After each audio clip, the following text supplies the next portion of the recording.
ذرا ایک لمحہ رک کر سوچیں۔ قرآن صرف واقعات کی کتاب نہیں، یہ ناموں کی امانت ہے۔ اس میں انبیاء کا ذکر ہے، فرشتوں کی بات ہے، قوموں کی تاریخ محفوظ ہے، مگر ان سب کے درمیان ایک ایسا نام بھی ہے جو نہ کسی بادشاہ کا ہے نہ کسی نبی کا۔ پھر بھی اللہ نے اس کے نام پر ایک پوری سورت نازل کی۔ یہ سوال خود دل میں جنم لیتا ہے، یہ انسان کون تھا؟ اور اس کے کردار میں ایسی کون سی روشنی تھی جسے اللہ نے ہمیشہ کے لیے محفوظ کر دیا؟ یہ ہے کہانی لقمان حکیم کی، ایک عام انسان جو کبھی غلامی کی زندگی سے گزرا۔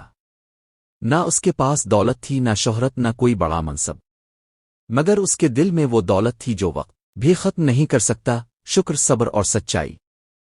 قرآن ہمیں بتاتا ہے، اور ہم نے لقمان کو حکمت عطا کی۔ یہ حکمت کسی مدرسے کی دی ہوئی نہیں تھی، یہ زندگی کے امتحانوں سے نکھری ہوئی دانائی تھی۔ ایک دن ان کے آقا نے کہا، ایک بکری ذبح کرو اور اس کے 2 بہترین حصے لے آؤ۔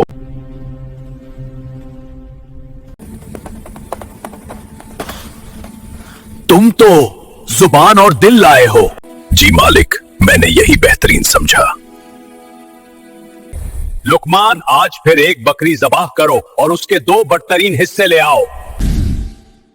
لقمان، تم تو آج پھر زبان اور دل لے آئے، ایسا کیوں؟ جی مالک، میں نے ان کو ہی بدترین سمجھا۔ اے لقمان، ایسا کیوں ہے؟ مالک، کیونکہ جب دل اور زبان صاف اور اچھی ہو تو ان سے بہتر کچھ نہیں ہوتا ہے، اور جب یہ خراب ہوں تو ان سے بدتر کچھ نہیں ہوتا۔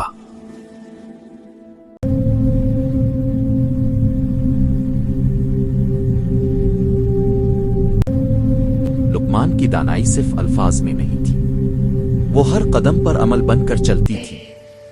انسان کی دنیا اے میرے اس کی بیٹے، زبان بناتی ہے، اللہ اور اس کے کی ساتھ آخرت کسی اس کو کا دل۔ شریک نہ ایک کرنا۔ دن لقمان حکیم اپنے ہمیشہ بیٹے اللہ کو کا نصیحت شکر ادا کرتے۔ کرنا، کیونکہ جو تمہارے پاس ہے وہ بھی بہت سے لوگوں کو میسر نہیں۔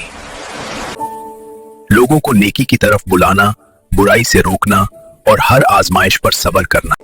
تکبر سے مت چلنا، اور اپنی آواز نرم رکھنا، کیونکہ دنائی شور میں نہیں، سکون میں پہچانی جاتی ہے۔ لقمان حکیم ہمیں یہ سبق دیتے ہیں کہ عظمت تخت اتاج میں نہیں بلکہ دل کے اخلاص میں ہوتی ہے۔ دنیا بہت سے بادشاہوں کو بھول چکی ہے، مگر ایک عام انسان کے الفاظ آج زندہ ہیں۔ دادا کی اس ویڈیو کو سبسکرائب کریں، لائک اور شیئر بھی کریں۔